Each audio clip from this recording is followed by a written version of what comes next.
Hey folks, welcome to another episode of Armed Lutheran Radio, a show about guns, hunting, competitive shooting, the natural right of self-defense, and what God's Word says about the issues surrounding gun rights and gun ownership. I'm your host, Lloyd Bailey, the Armed Lutheran, and this is episode number 322. For those of you who are watching on YouTube, welcome aboard. Thank you for your support. Thank you for joining us again. Those of you who are listening to the audio version on Sunday, welcome to you as well, and thank you for making Armed Lutheran Radio a part of your week again this week. For those, this is our monthly online hangout, our Reformation Gun Club online hangout for July 2022. And for those who have never attended one of these or listened to one of these, this will be hanging out with members of the cast and members of the Reformation Gun Club. Now, what is the Reformation Gun Club, you might ask? I'm glad you asked, because I'm going to tell you. Armed Lutheran Radio, as I mention every week, is listener funded. That means we don't have any sponsors. We don't have any advertising. We rely on the patronage of our supporters, our patrons. Our sponsors are basically the members of the Reformation Gun Club. These men and women from all over the country who value what we do, and they put their money where their mouth is. People like Annita from Old Fort, Tennessee, Jeff from Wisconsin Dells, Wisconsin, Jason from Medina, Ohio, Robert from Bothell, Washington, John Nielson, Jerry and Billye from Deer Lodge, Montana, Samuel from Milton, Washington, Mike from Hiram, Georgia, Stephen from Martin, Michigan, and our newest member, Peter from White Bear Lake, Minnesota.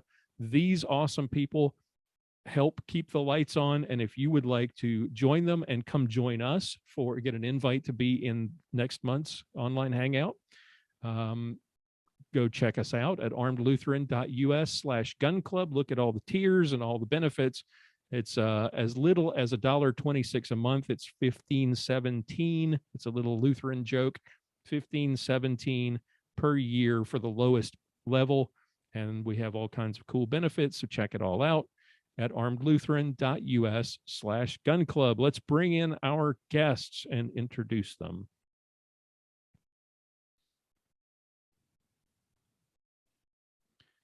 And Dan is with us again this month. And the other Dan Rushing, is also with us. And Stuart is with us for the first time. Awesome. And Richard is connecting. I'm going to ask you guys to unmute. Richard's audio is connecting. He might end up being like Ed Fearman and decide to just sort of hang around and lurk about and listen to the proceedings. How are you guys doing? Can you guys hear me? I can. Yeah, doing well.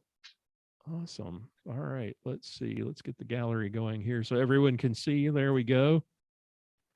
All right. Stuart, welcome aboard, sir. It's great to have you here for the first. This is your first meeting. Yep. Awesome. How are you? Well, you are. Let's see. Let me try and remember where you are. Tell us. I'm unfortunately on the left coast. It's Banaway, Washington. That's right. Okay. So, and you've got a disappearing dog as a guest. Awesome. Yes, right up the front. Awesome. Nice one. Does it hunt? He could, I think, but I haven't worked with him on that. He's got hound dog in him, and he's got this and that. Tell us a little about yourself and what you do for a living there in Washington. I'm now retired. I was at the seminary with John. Oh, okay. And I moved out to this wonderful part of the country. Be near my parents who were elderly. My dad has died, and my mom's 99. Oh, wow. And he's decided it's playtime. Yeah. Always. When you're 10 months old. Yep. Well, welcome aboard. Thank you for your support, and thank you for. I'm glad you were able to to make it this month. It's awesome to finally get to see you face to face, sort of. Sort of. Dan, how are you, sir? Dan Veldt. I got to remember between the two of you, I've got to be right. It's Dan and Daniel. I can't call Daniel Dan anymore. I've got to be careful about that. Dan Veldt, how are you, sir? I think your mic is off.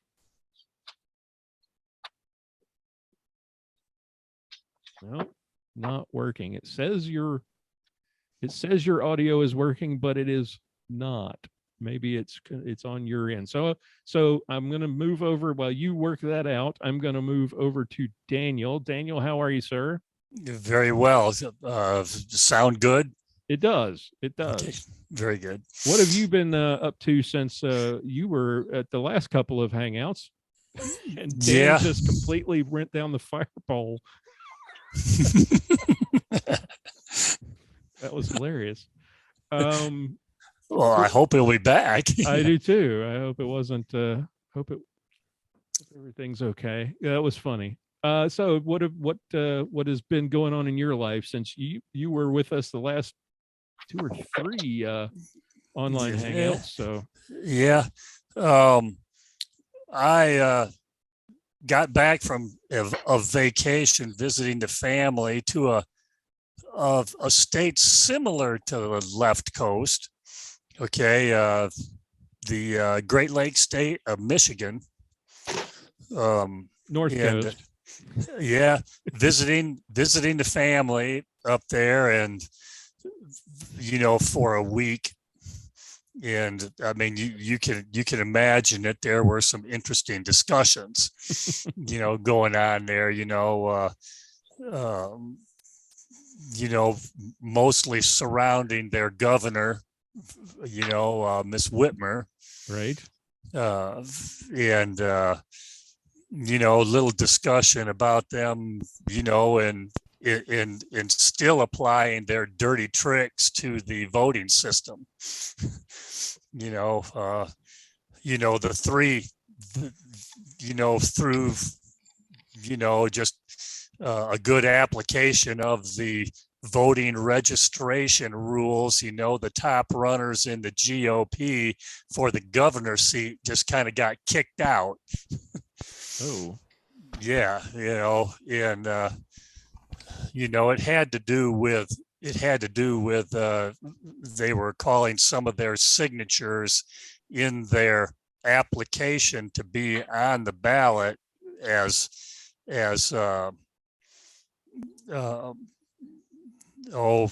for all intents and purposes illegal. That's not the term that they used, but and then it's they let them know like 2 days before the they had to have them all in. So it's like, oh, well, too bad, so sad. We'll see you next time. And so the 5 front runners in the GOP for the governor's election here in November don't get to get on there. Of course. Yeah. Nothing like election shenanigans. Yeah, there's nothing like election shenanigans. I'm getting cracked up watching Stuart fighting a losing battle with trying not to look at him. He's like, it's cracking me up.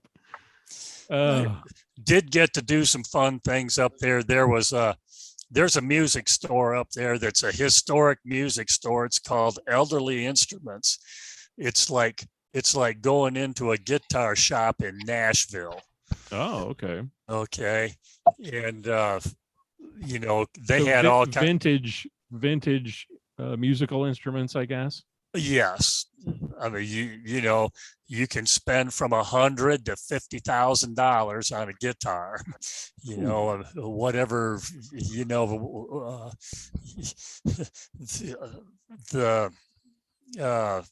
they have a display case walking in.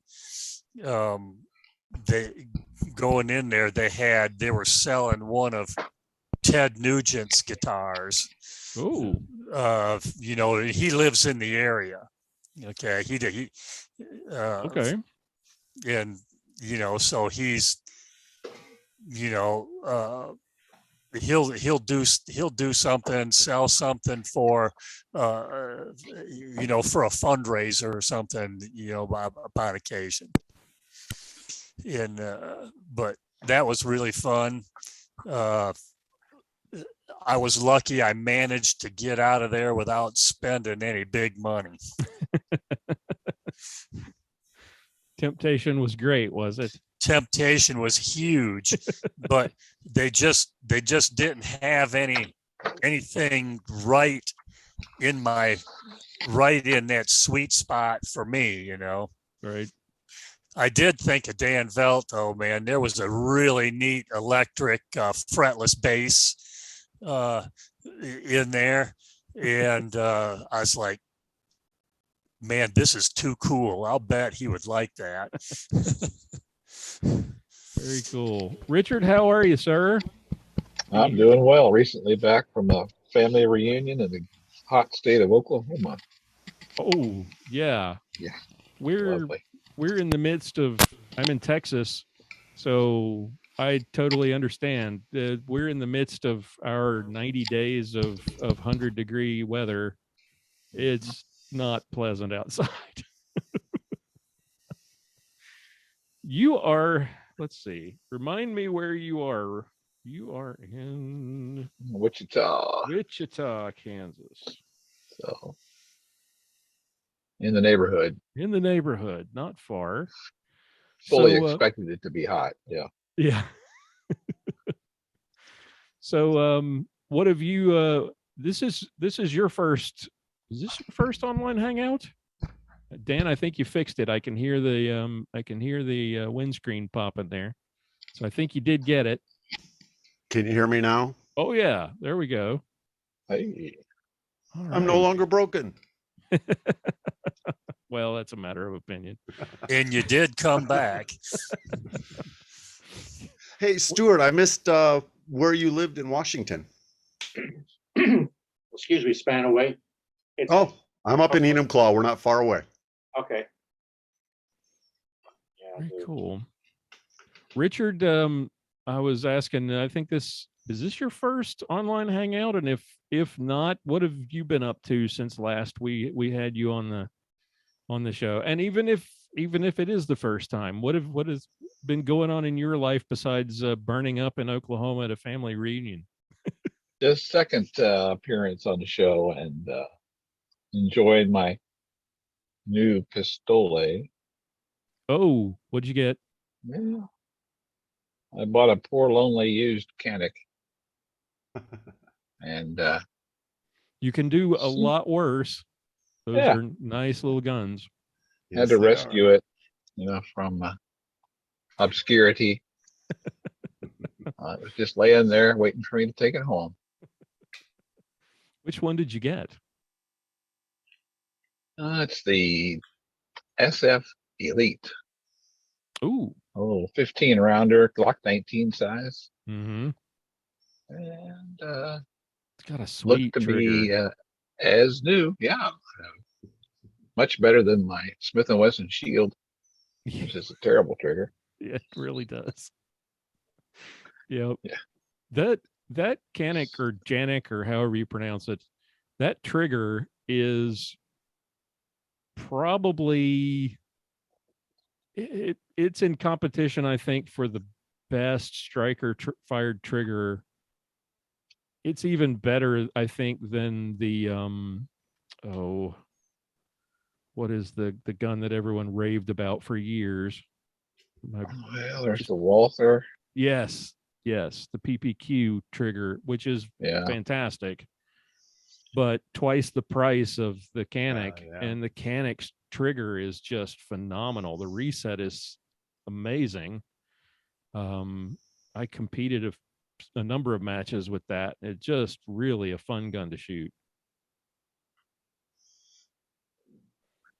Dan, now that we can hear you, it looked like I was cracking up because it looked like you went down a fire pole. You just disappeared straight down under your desk to fix the audio. It reminded me of that.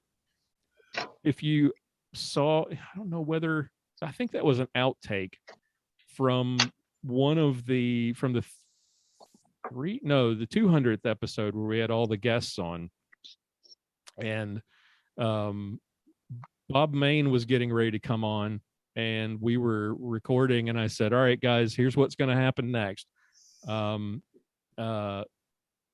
You're all going to drop out, and then I'm going to do my thing, and then I'll bring you in. And Bill did exactly what you did, which was just to drop completely out of frame. And we all just cracked up laughing. Like, he dropped out. Okay. Well, I do have a fire pole here in my office. I use it regularly, so that's why it looks so authentic. Okay, very good. So what have you been up to since we were together last? Same old stuff. Keeping busy at work. People coming, people going. Keeps us all on our toes.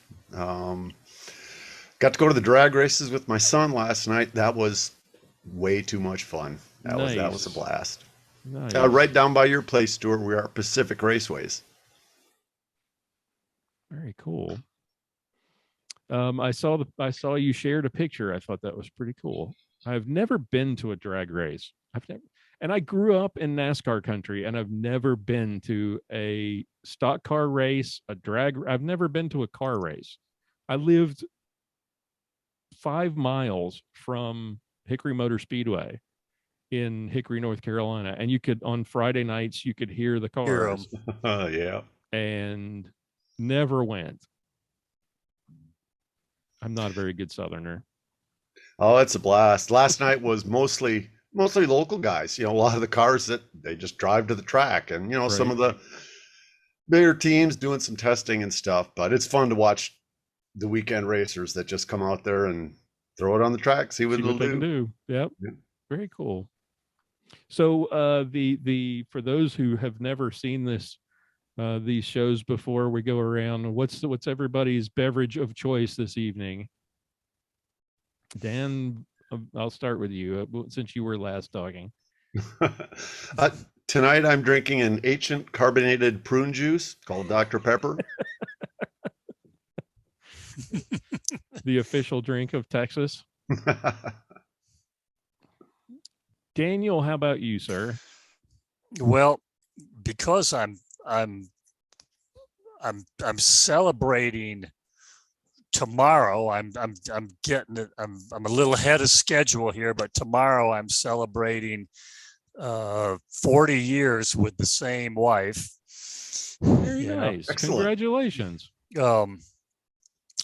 It is Ardbeg. Ardbeg, yes. Ah, nice. Yeah, Ardbeg. If you add to my list. Yeah, if you like a single malt scotch that's smoky, peaty, just a little medicinal, it's just, you got just a dab of that iodine taste to it. Gotcha. Okay, then, this is your boy. Okay. Medicinal purposes. All right. Oh, my son claims to be a whiskey connoisseur. Okay, and so that's a term, medicinal. That's how much does it taste like iodine? Okay. It picks it up from the peat in the region. Right. Okay. I'll have to add that to my list. Stuart, how about you, sir? Mine's not so fancy. It's just Kirkland Scotch. It's 12-year-old Scotch. And I'm good. You're a fan of that one too? Yes, sir. It's cheap, but I like cheap. You can't beat it. A good Scotch for not much money. Richard, how about you? Are you imbibing this evening or partaking in anything? No, I feel bad. I'm not playing. not in the game tonight. Well, tonight for me, it's Old Smoky Tennessee whiskey, the mango habanero flavor, which is smooth. Oh man, That burns, but it's good. It's a good burn. It is. They're really good. If you like mango, you like a little habanero, a little burn, and it is fantastic. It doesn't sound like, when you hear the two words together, mango and habanero, you just don't think those two words go together. This does, but I would recommend, and I got a recommendation from the lady at the store when I bought it. And she said, make sure you store it in the freezer, because you do not want to drink this at room temperature. It is absolutely, when it's warm, it just will flay the skin off your tongue. I like the mango habanero wings I used to at Wild Wings, and but I'm not so tough anymore. Yeah, the generally really spicy doesn't play well with me anymore, but this is good. This is really good. Hey, we're going to do some fun stuff tonight. So we're going to, as you all know, since you signed up to join, we are doing our, the first of our biannual giveaways.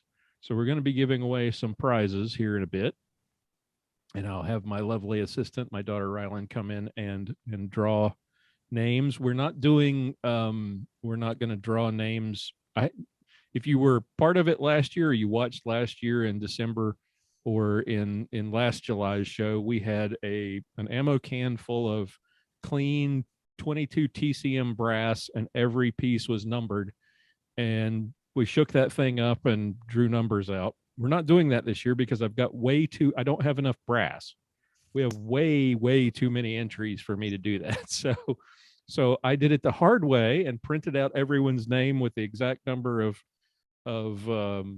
entries that you get, and we'll draw it out of, we'll still use the ammo can, but we're not using brass this time. And that'll be easier on your ears too, because that shaking the brass was really loud.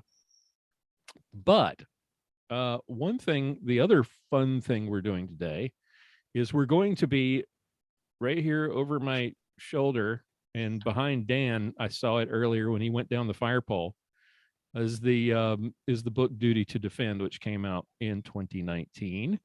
We're going to be giving away the very last signed copy of this book, but we're also going to be giving away something else and revealing something else, which I want to share with you guys. And I want to you guys will get to see it you're the first people to actually see this other than myself and the artist. This is the cover of the new book, which is going to come out in December this year. Let me see, share screen. All right, which one are you going to let me share? No, not that one. So then I want to get your thoughts on it. Share. There we go. Share. What do you think? Oh, excellent. I like it. The idea came to me. I saw this artist who had some similar kind of this sort of style of cover for other books, and I said, I think there's something I can do with this. And I sent them some ideas, and this is what I got back. And I think this is fantastic. It just conveys the idea that we're defending God's word, and we're defending the family. Hey, we got another Curtis is joining us. Let's see. Let me click and add him in. Curtis is just in time to see the cover. Thoughts? I want to get your reactions. Hey, Curtis, good to have you here, sir. You're just in time to see the cover of the new book, which is coming in November. This is the brand new cover that I just got the artwork back this week, and you guys are seeing it for the first time. You're the first people to actually get a chance to see it. Dan, what do you think? I think it looks great. I like it. Stuart? Yeah, definitely not Sean Bennett as the silhouette of the pastor. Maybe back when he was in high school. Yeah, maybe Brian Flammy, maybe yeah, he's a little thinner. I wanted the classic sort of James Bond pose, and that's all I told the artist. I was like, make the collar stand out, in white, and give him a handgun, and then have him standing in front of, protecting the family, protecting the church from all of these forces, the forces of evil. Daniel, your thoughts? I'm good. My first impression was that it speaks to the current generation. Okay. Right. These, late 20s up to early 40s kind of people, Okay. I like that. I like that idea. I kludged the cover, the original cover together myself at the last minute, which turned out pretty good, but I decided to get somebody to do a more professional job this time. Richard, your thoughts? I was definitely into the Reverend James Bond vibe there, for sure. There we go. Hey, Looking it's good. what is the Pastor Stephen Grant? Yeah. From Ray Keating's series, the Pastor Stephen Grant novels. I didn't even think about that. I'll have to show that to Ray Keating and get his feedback. See what he thinks. Curtis, if you'd like to join us and unmute your mic, let's get your. There you are. How are you, sir? I'm doing great. We'll put you on camera here in just a second and get your update on how you've been. Your thoughts on the cover? It looks nice. Is that going to be on Audible?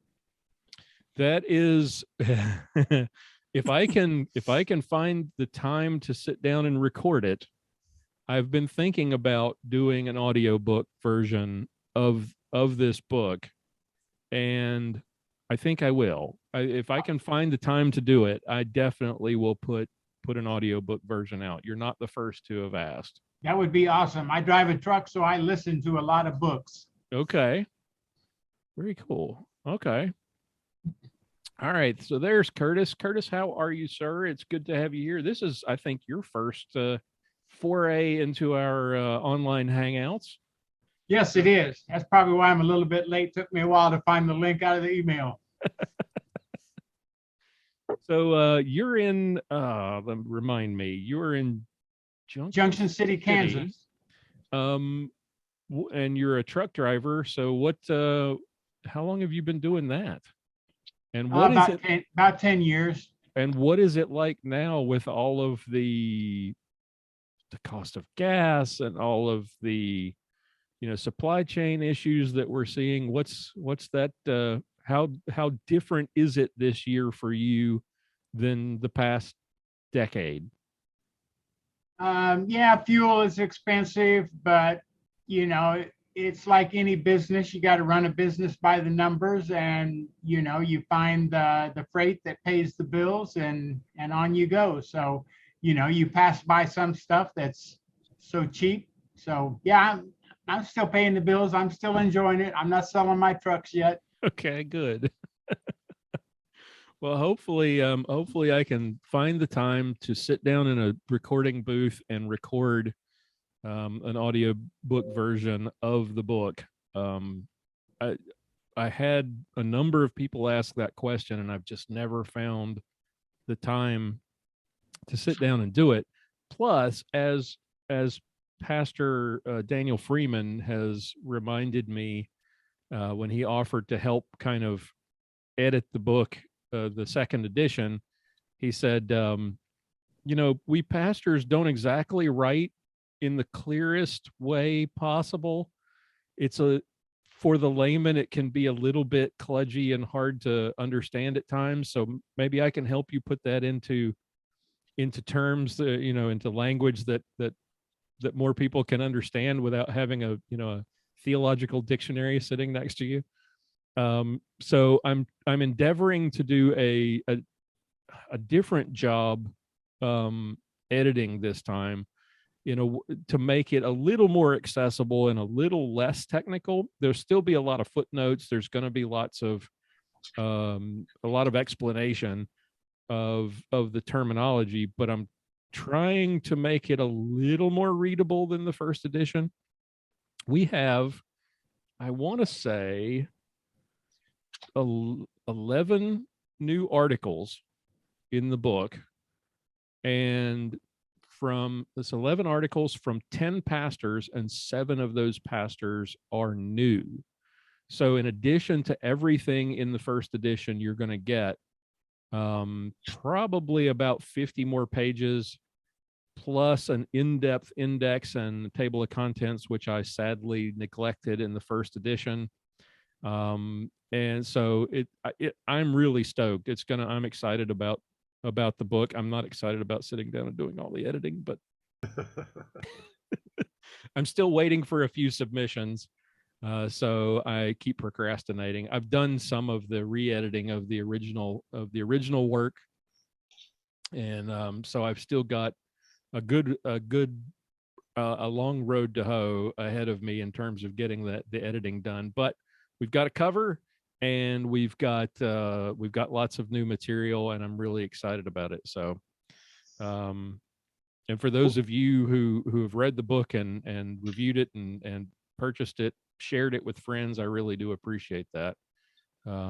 This was something that I wanted to do for a while. I got the idea from another podcaster who said, you really need to put in it, as if you've read the book, you'll see this in the acknowledgments at the beginning. Sean Sorrentino was originally the host of the Gun Blog Variety Cast from my home state in North Carolina, suggested, you really ought to do a book that helps people combat these arguments, because these anti-gunners, they will make these arguments and quote scripture and throw a scripture reference in there and make it sound, and if for people who don't really know the Bible or who aren't even Christian, they'll see those references and think they're authoritative and not really understand the context of those verses. So this has been kind of a work of love that I've been thinking about doing for a while, and finally brought it to fruition. Not as well as I would have liked in the first edition, and I left a lot of material on the cutting room floor, because you think with pastors, they only work one day a week. I don't understand why it's so hard to get them to do stuff. Like what else have they got to do but cater to the whims of some podcast dude who's trying to put together a book? I mean, it's not like they visit the elderly or do multiple sermons a week during Lent and Advent. Go to the hospital. Go to the hospital all the time and do funerals and weddings. I mean, seriously, what do these people do? But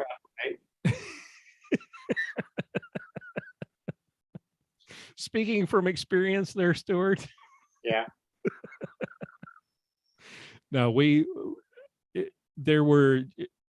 scheduling was not great the first round. I had some submissions from people who just could not get it done in time and had to bow out. I had a few that originally signed up who had contributed to the first edition, who were excited about contributing to the second, and then because of family or work commitments at church, just said, I can't do it. So there's still a little bit of material that I'd like to explore, maybe a third edition a few years down the road. But we've covered, in this edition, I think we've covered most of the major arguments and a lot of minor ones too, that pop up from time to time, and I'm really excited about this book, and I hope you guys are too. And I'm looking forward to sending it out to members and giving a signed copy away today. Here in about, before we Oh, Curtis, we didn't ask you. What are you imbibing this evening? This is the sort of the tradition that we do every month. We go around to the guests and we find out what everybody's having. And then if it's good or if it's something I've never heard of before, I add it to my list of things to get next time I go to the store. I'm doing a little bit of cinnamon schnapps. Okay. All right. Mixing it up there. A little change up. Most everybody's doing scotch or whiskey or something. And so got a couple of new things to add to the list. All right. Well, let's see. I'll have to message my assistant. Good help these days. See if I can get her to come up here and help me draw some names out.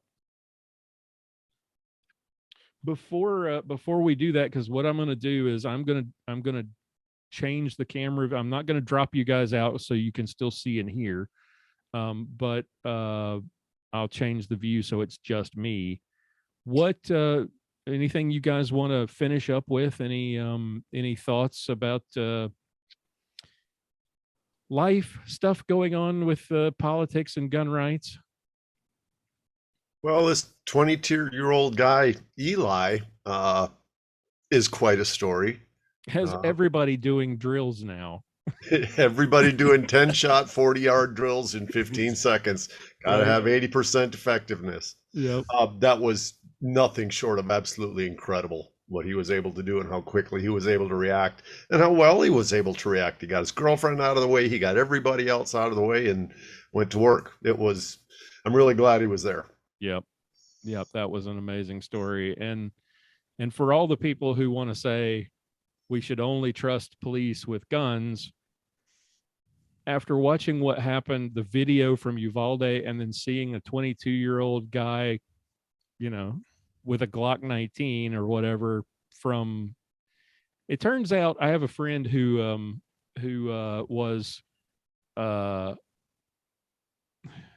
knows the police in that area.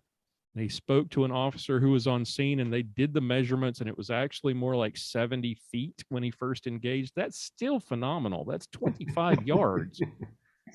I can't do 25, hit 8 out of 10 shots at 25 yards with a moving, under pressure, moving target, shots being fired back at you.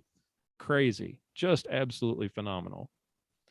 So, high blood pressure, sweat in your eyes. Yeah. Are you any of you motivated to get out and try to replicate that and incorporate some of that long distance stuff in your training now? Already do. Well, I knew you would, Dan. Yeah. I've taken USPSA matches. I've taken 50-yard shots. We do that in IDPA, big target, but we don't. I barely ever hit them. So yeah, need to do more of that. Definitely. Well, guys, my wonderful assistant has arrived. Come on in here. She has the T-shirt of a dead. Go ahead and sit down. I brought you a chair. I brought you a chair. A T-shirt of a dead podcast. It's all right. Thank you guys for joining tonight, and thank you all so much for your support. I'm not kicking you out. I'm just going to switch the cameras here, and we're going to start drawing out some names and giving away some prizes. Thank you all so much, and God bless you. And all right, now here we go. Let's switch to not to speaker. How does this work? And it says Dan's still talking, so I'm going to mute Dan. I'm going to mute. Why is it not putting me on the screen? All right. I could do immersive. We could all be like, what is immersive? I'm going to click that just to find out. That's probably a bad idea. Playing with the toys we started doing this at work the other day. Oh no, I can't do that. Yeah, I got to do that. All right, so here we go. That's hilarious.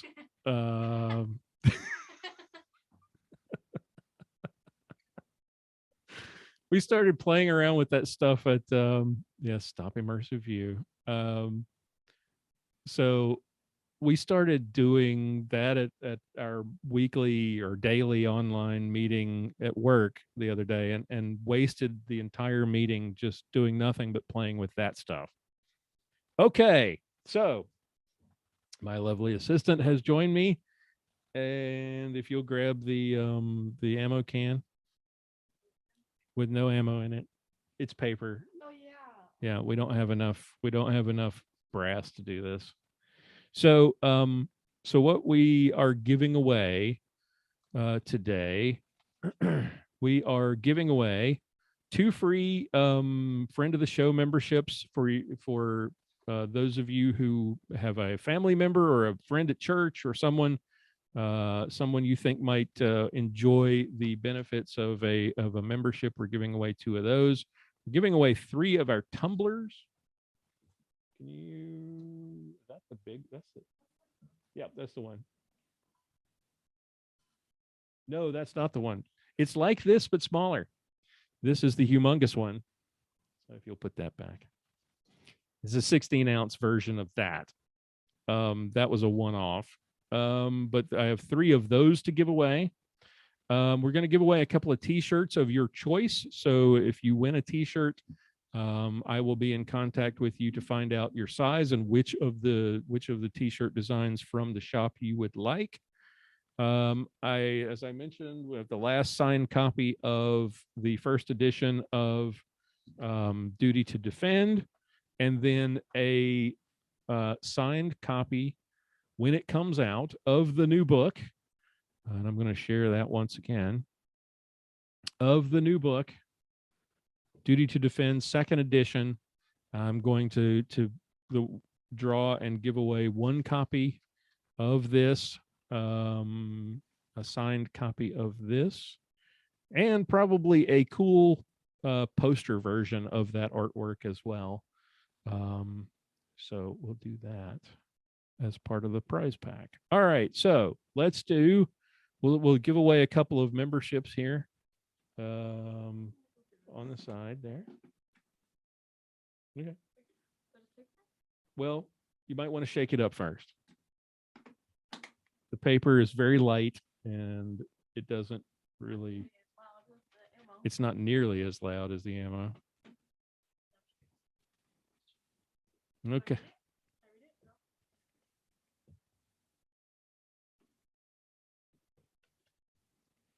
Mike from Hiram, Georgia is our winner. And congratulations, Mike. So you'll be getting a certificate for a free friend of the show membership, so you can give to friends or family. All right, start shaking there. Let's give away another one. You can't tell that it's doing anything because the paper is so light. I am not cutting those papers next time. It is way too time intensive. Our usual lurker, Ed Furman, is getting a membership as well, to give away as well. Ed, congratulations. All right, so let's give away a couple of t-shirts. Yes. You're going to be doing this several times. It's just not going to be as loud as it was before.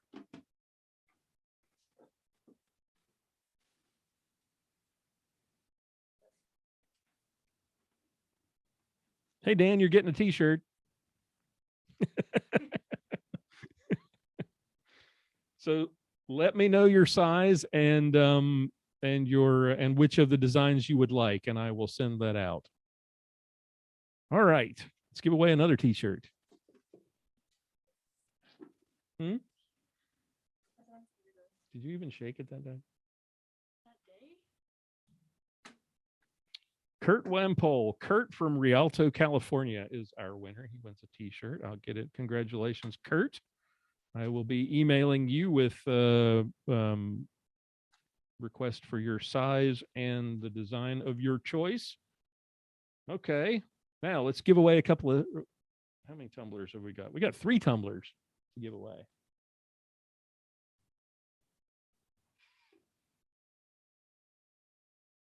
Steve from Grovetown, Georgia, is the winner of our first tumbler. Congratulations, Steve. Those are courtesy of our good friends at Salina Gun Shop. Tumbler number 2. He already won. Dan doesn't get a tumbler as well as a t-shirt.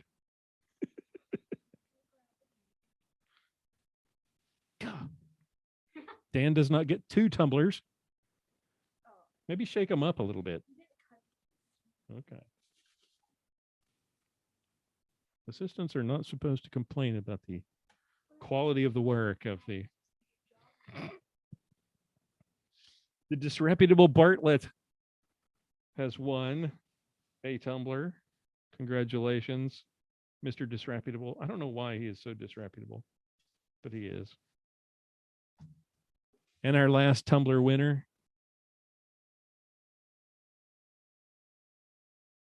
is Morris Kinofsky of Dallas, Texas. All right. Congratulations, Morris. All right. So now let's give away a signed copy, the last existing signed copy of the first edition of Duty to Defend. Don't throw them in the floor. It's probably Dan.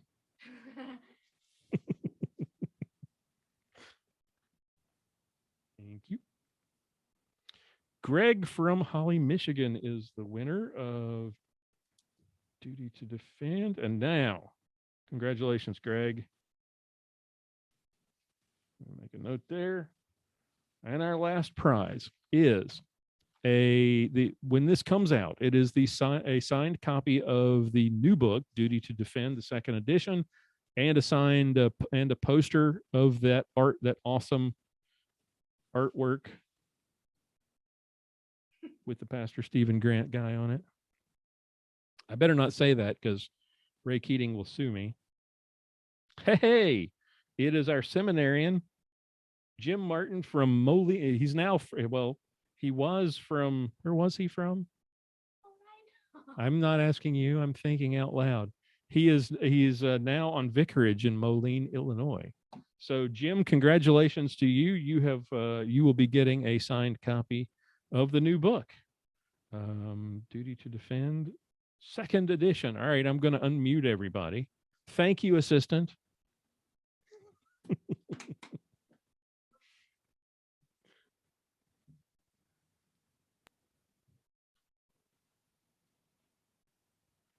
Thank you for your help. It's hard to get good help these days.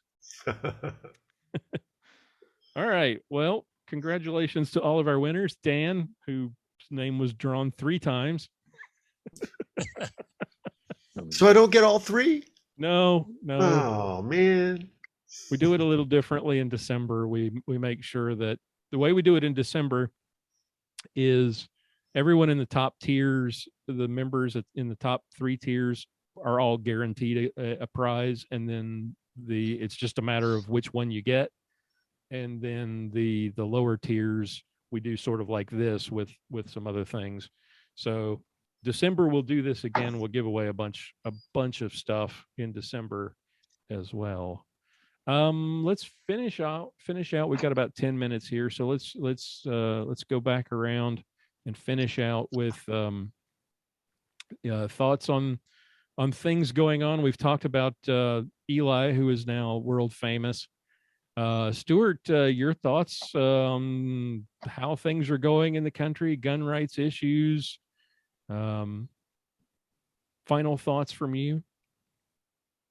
Gun rights, it's always an iffy thing at times. So if you look at Washington, now you can't buy so-called large capacity magazines. I already got mine, so whatever. If I go to California, I can't take them. They'll arrest you in California. Right. But it's always an iffy thing, just like with the abortion, Roe v. Wade being overturned, and now Congress is going to pass this homosexual marriage thing. Right. Now we're going to codify all this stuff in law now to make sure that. but that's marriage is a state thing, but it's also should this be, maybe, yeah. Yeah. It's country's going to hell in a handbasket. Hell on a pogo stick, as my grandpa used to say. Not that anybody nowadays would know what a pogo stick is anymore. Or a fireman's pole. Or a fire pole, yeah. Daniel, your thoughts on where things are going currently and latest news? It's amazing to me every day. Okay. In my business, I'm kind of well traveled in the Southeast region. Okay. And you're in construction, right? Yes, sir. Okay. It's currently mostly healthcare stuff. Okay. All right. The major news networks, holy smokes, man, is especially NPR. Okay. It's almost like, man, everybody needs to quit lying. All right. Like that's going to happen. Yeah, like that. I know, like that's going to happen, but they would make you think that man, it's only these 6 people here that are interested in these Second Amendment issues and stuff like that. That is not true. I mean, I go everywhere and just in small talk and all these things come up, and man, I'm finding mostly red people out there versus blue people, if that makes sense. I get the metaphor. All right. Yeah. When you said red people, I was getting a little concerned. We were straying into, we were going to start talking about Native Americans. Well, I was born in a Native American area, but I'm just giving you a hard time. I know it. I have this vision of Lloyd at a Barnes and Noble at a book signing. I don't think that'll ever happen. They would not have me. All right, but that's been something that crosses my mind a lot. Of course, I'm a cradle Episcopalian, so I mean, just by saying that, I'm going to hell. We don't hold it against you. It's okay. Yeah. The 60th convention of bishops, they voted, they are all in woke. Okay. Yep. And and then they have made a public statement denouncing organizations like Crisis Assistance. Okay. And they've made people won't talk to me in church anymore. Come on over to Lutheranism. We'll have you. Well, yeah, it's on the table. Okay. He can go to ELCA. He doesn't have to do anything. Oh, is that correct? I don't have to do anything? Yeah, my credentials transfer? Oh yeah, you guys are in communion with each other. You can have an ELCA priesthood, or one of theirs can go to ELCA and preach too. Yep. Yeah. Yep. I would encourage you not to do that, though.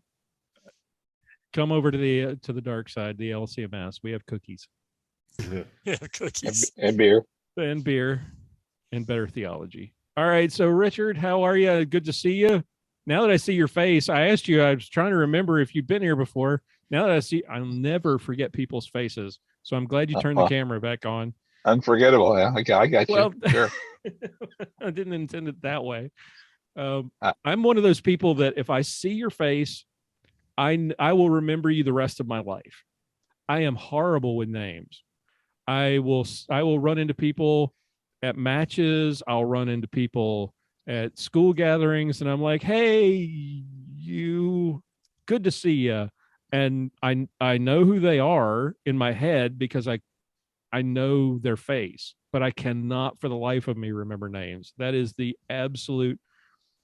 What is it like for pastors, Stuart, when if you have I do, but I have there's a thing called graft, and don't ask me if I can remember all the acronym part to it, but you write it down, you repeat it, you associate it, and MP, and I can't remember what it stands for now, but I started doing that, and it does help. Okay. I need to try that. After I had a stroke last year, I really had to start doing that, and so I do it on my phone, so that way it's handy. I don't lose my phone on like those pieces of paper that I hate. But yeah. Gotcha. All right, Richard, back to you and your unforgettable face. Your thoughts? Hey, I think Stuart was saying there, we are at a crossroads of what we're going to do with the Supreme Court and our federal government in general. When Roe became the law of the land, it wasn't because any representative or any legislator voted for it. It was the Supreme Court. And I don't recall that anybody in the Congress went over the edge when that happened, like they are now over a Second Amendment decision that the Supreme Court has made. Are we going to continue to be a country of laws, or are we going to just go along to get along, and we'll do whatever we feel like today is the thing we want to do? They weren't so happy. The Supreme Court went against what their prevailing wind was, and so now they're not happy. That is a great point, because whenever we get a decision in the Supreme Court that we don't like, the right doesn't fight for its values the same way that the left does. So when there's a ruling from the Supreme Court that the left doesn't like, they move heaven and earth to try to codify this stuff into law and to demonize the Supreme Court. The right says, oh, well, if they get a ruling that they don't like, we don't fight in the same way that they do. And so now we're in a weird place where we actually have the specter of states like New York and California who are basically saying we're not going to comply, right? That ruling, the Bruin versus New York Rifle and Pistol Association, that ruling has got states like California and New York saying, all right, well, we're not going to comply with that. We're going to do something different. So if we're not going to be a country of laws anymore, like you said, where does that leave us, and where does this lead?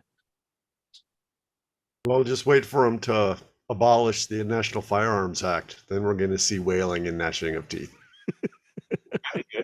Your lips to God's I'll be ears. throwing a party, but some people are going to be upset at that. Yeah. It was bad law written at bad time. Agreed. Yeah, exactly. Reactionary. Yep. Obergefell needs to be overturned as well.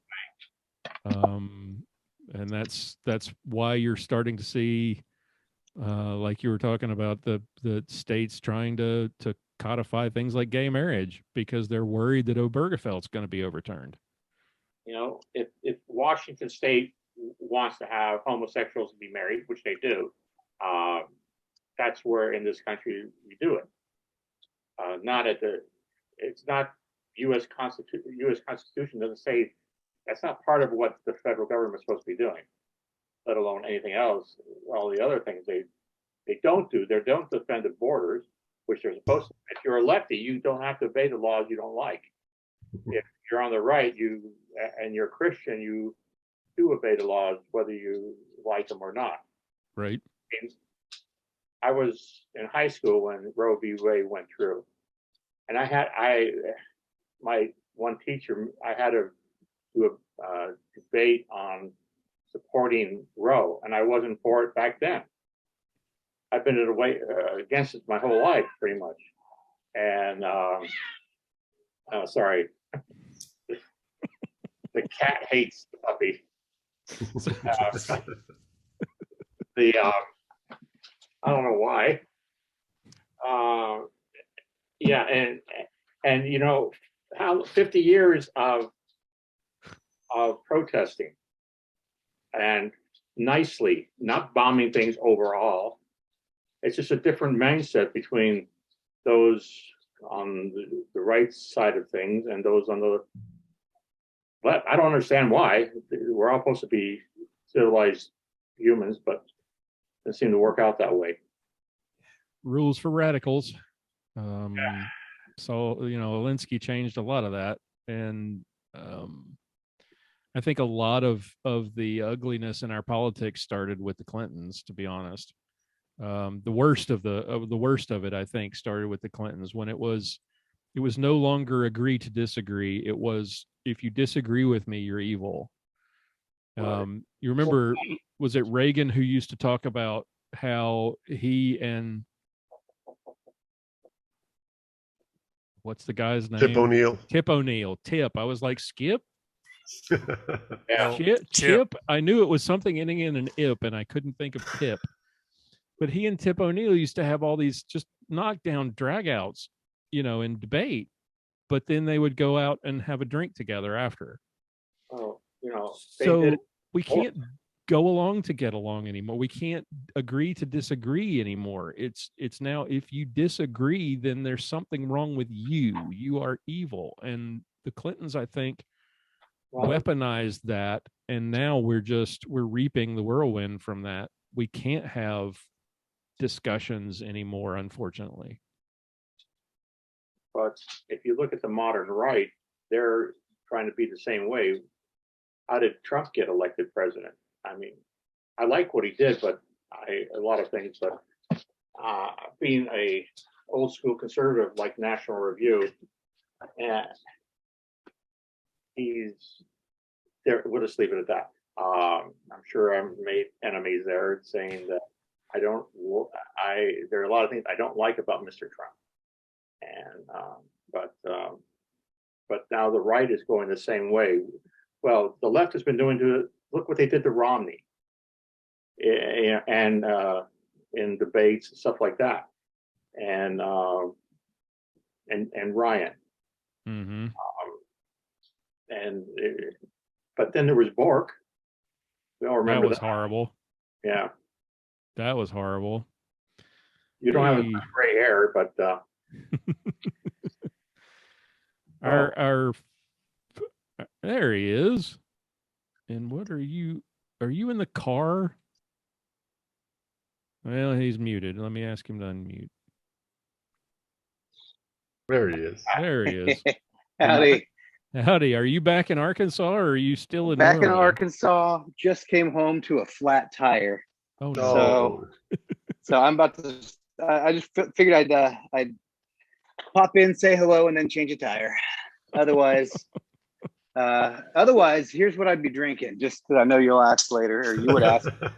I've got a Templeton Rye. Oh, there you go. Nice. And after I get this puppy changed, I'm gonna have a little bit and then head on to my in-laws where we're staying tonight. So I don't blame you a bit. Hey, I want to get your reaction. Here's your opportunity to see the we revealed the cover of the book tonight. ooh. What do you think? Oh, I like it. I'm gonna squeeze in and take a look. See, I you're told on you, your it phone. speaks to that generation. It does have a bit of a zombie thing going on, but that looks intentional. It is. The idea that I wanted the artist to convey was, defending the family, in the background. You got the church beyond that, defending against the forces of evil who are twisting God's word and trying to disarm us and harm our families. Yeah, I like it. Now, that conveys a lot in one quick image, but I like it a lot. Awesome. All right. Well, enjoy the tire changing. Mhm. Better you than me. I'll try. Thank you for stopping in, and God bless you. Have a great night after you change the My tire. pleasure. God bless you. And yeah, thanks very much. Y'all have a good one. Cheers. All right. Bye. Hey, Curtis, your thoughts on where things are going in the country currently, and where we're headed? Well, I'm all for, the things on the 2A front, specifically to my world.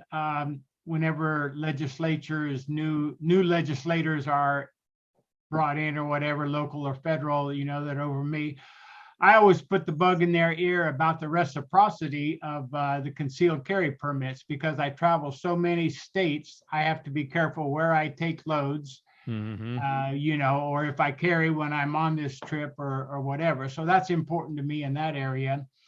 On another front, probably even a little bit more important, and this could end up affecting a lot of people, because supply chain problems already exist. But just a couple of weeks ago, California got their AB5 rule through. The Supreme Court turned down hearing it. So it went back to the appeals court, which upheld it. And basically what that is. Okay, good. Tell us, because I'm like, what is? Yeah, most people don't even know what AB5 is. Basically, it says that if you're a company, you cannot hire contractors to do the same thing you do. So in the trucking world, in California now, if you are a trucking company, you cannot hire, like I'm an independent. I own my own trucks, my own trailers, but I lease myself to another company. In my case, it's Landstar. Right. And now in California, that would not be legal, that they would have to be changed over to be employees. And so basically for me right now, I don't go to California anyway. My truck is not CARB compliant, so I can't even go into California. But if I did, and I hauled the load into California, I could not pick up a load and leave California with it. The problem is there's federal regulation that wants to follow that model. And if that happens, that is going to really, really, really disrupt the supply chain, because over 90% of people are independent like me. I mean, you see a lot of Swift trucks and Prime trucks and all like that. But when you start counting, when you see independent trucks, you're going to find there's a lot more. So that would be a major disruption if that went through federally. I'm guessing that's a pander to the unions. Part of it is unions, and part of it is a money grab. They're afraid they're losing revenue by not having W-2 employees. Because as a contractor, I file my own taxes independently as a small business. Oh. And so they're not getting their weekly, payroll W-2 taxes and everything. So, that's part of it, is the money grab. Part of it is unions. But yeah, that could be a disruption in the supply chain if that goes federal. But how can the feds do it without legislation? Well, it is in legislation right now. It's just running through committees and everything. Well, I write my congresswoman, but she's a communist anyway. So what's it? Yeah, I've written to her before, but she's an idiot. Yeah, my legislatures know me. Like I said, anytime elections happen and new people come in, they get a letter from me, both as a small business person, as a 2A supporter. The things that are important to me, they learn my name pretty early in their stint as a new legislator. Yeah, it's important to make sure that our Congress critters know that they're not just out for themselves, that they've got people who will hold them accountable. And that's, I think, something that Republicans are generally pretty good at, is holding their elected officials' feet to the fire. Democrats will let their Congress people say and do whatever, and as long as they're not voting for a Republican, they don't care. Republicans tend to, and sometimes that works out badly, they throw the baby out with the bathwater sometimes. But in general, I think we do a better job of kind of holding our elected officials accountable, and sometimes that works to our detriment. Remember, was it in the early 2000s, late 90s, when we had this spate of all these Republican members of Congress? There was a guy who was Speaker of the House, I think, or a prominent, I can't remember his name, but I'm sorry? Newt Gingrich. Newt Gingrich. Well, there was another guy. There was a number of guys there were several who scandal came out. They'd had affairs like years and years ago, and the Republican caucus and the Republican voters kicked them to the curb. Meanwhile, you've got, Bill Clinton doing his thing in the White House, and Democrats didn't care. No morals. Yeah, I remember. I remember. Sounds like Edwards. Well, from North Carolina. Bob Packwood, Republican senator from Oregon, back in the 80s, resigned. Was it 80s or 90s? He resigned after it was shown that he had an affair, and he did the right thing by resigning. Yeah, he was a Republican, but he was still Republican. Yeah, and there was another one, and I can't think of his name, but we tend to, even when the indiscretion was 30 years ago, it was treated as though you've broken you've broken faith with the party and with the voters, you got to go. Democrats will not do the same thing. We are far better at holding our elected officials' feet to the fire than Democrats are, and like I say, sometimes that may be to our detriment. But we elected Trump, and he'd been married 3 times, and I don't know if he had affairs and stuff like that. Yeah, that's wow. This could Stuart, that could be a whole show. I think. Well, the alternative to Trump made it an easy choice. It made it a really easy choice. Yeah. Yeah, evil Hillary, the witch.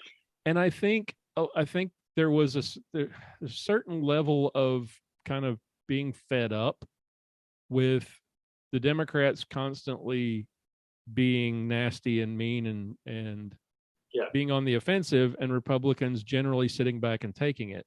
8 years of Bush allowing things to be said about him and things to be done that he would simply refuse to respond to because, in his words, it was beneath the office of the president to respond. I think that kind of set the table for Republicans finally, as voters say, we want somebody who's going to stand up and say the stuff that we would say. That was, I think, was what a large part of what made Trump appealing was. I think that was a big appeal. That's exactly what I think. And he just said it. Mm-hmm. Why haven't my elected officials said this? Why, for years, I've been wanting my elected officials to say that. And I think that's kind of, we wanted to fight back and punch him in the nose, and Trump was the fist. For good or worse. The 2024 election is bound to be quite fascinating as we get into the season. I really think it will. I'm interested to see, what do you guys think? Democrats are in a bit of a pickle. Good. Trump, yes. Yeah, good. It's going to be entertaining, though, because there's no way Biden is going to be capable of campaigning. I suppose he could do the same thing he did last time and just hide in the basement for 6 months, and pretend to be alive. But their bench is terrible. I mean, even their own party knows that Kamala Harris is terrible. And now it's like, all right, well, who do we go to? We go to Gay Pete, or do we go to, Mr. Potato Head over in New Jersey? What's his name? The senator from New Jersey, or the guy who's the Jabba the Hutt guy. Man, I don't even like the sound of the conversation. Governor of Illinois. Jeez. I mean, they have a terrible group of candidates if Biden doesn't run. And where's his approval ratings? Are they under 30 now? Oh, he has approval? Well, that's the They thing. are. Yes, who are sir. who are these people that approve? I've never met one. Who steps in if he either doesn't finish out his term, or if he doesn't run, like most of the country doesn't want him to. Most Democrats don't want him to run in 2020. I don't know that he's going to be physically able to. He's struggling now, obviously. He's got cancer. Mentally, he's been struggling for a while, and he's been an idiot all his life, but now he's demented on top of it. And I actually feel sorry for him sometimes, and I think his wife needs to be slapped on the hands for allowing it to happen to him. Feels like elder abuse, doesn't it? Yep. You kind of feel sorry for him. Yeah. I mean, he's being steered around here, look here and say these words, and then he can't say those words. Yeah. They said, someone said, I thought I heard that he had a stroke. Is that true? You hear that? I don't know. He did say on the other day that he had cancer. Yeah, skin cancer. My mom's had skin cancer off and on for 50 everybody freaked out. And and it's not because of petroleum, it's because she was in the sun playing golf. Right. Yeah. Have any of you seen the interview with Clarence Thomas where he talks about that interchange between him and Biden during his confirmation hearings? If you've ever go to YouTube and find that video, if you can, of that back and forth questioning, and just watch the look on Clarence Thomas's face, where Biden is trying to convince Thomas and everyone else in the room that he's smart. And the interview with Clarence Thomas later is like, the guy's an idiot and he thinks he's smart and he's trying to convince you that he's smart. But the whole time he's talking, I had no idea what he was talking about. But I had to make it look like I understood and that I was following. So he's nodding and kind of, but you can tell it's that, I have no, you can see it on his face. It's absolutely hilarious if you go back and watch it. Look for it on YouTube. It's worth it. Well, I'm glad he was able to make it through those confirmation hearings. I thought it was horrible what they were doing at the time. And as it turns out, he's probably the best Supreme Court justice I've seen in my lifetime by a long shot. Yeah. I don't think it's even close. Have you read the book, My Grandfather's Son? I have not. No, I haven't. I've heard of it. I saw the documentary that they did on Daily Wire. And audio book one is really good too, because he's the one who actually is the narrator of the book. Definitely worthwhile, and he's wonderful to listen to. And I love the way he writes. I love listening to him. There's a I can't remember the name of it. There's a documentary that is based on his life on Daily Wire. I decided to subscribe to Daily Wire because we need to support alternatives to the mainstream media, and they have a fantastic documentary on his life. And just listening to him is phenomenal. So I need to add that book to my list of things to. I usually prefer to read rather than listen, but to his voice narrating it would be worth it. I'll have to get that. Even Charles C.W. Cook said it was good. I've been listening to the National Review podcast for a long time, and I've been a National Review subscriber for decades. And so we take care of this pain in the butt. I laugh now, but yeah. He's decided he wants to be a lapdog. It's a good book to read or Audible. I will check that out. And, all right. Yeah. We are over our usual, although the last few have all gone over our hour it's just too much fun. I really appreciate you guys taking the time to join tonight, and thank you so much for, as always, thank you so much for your support for the show over the years. I really do appreciate it, and without you guys, there'd be no reason to keep doing it, because it looks like it's easy, but it's not.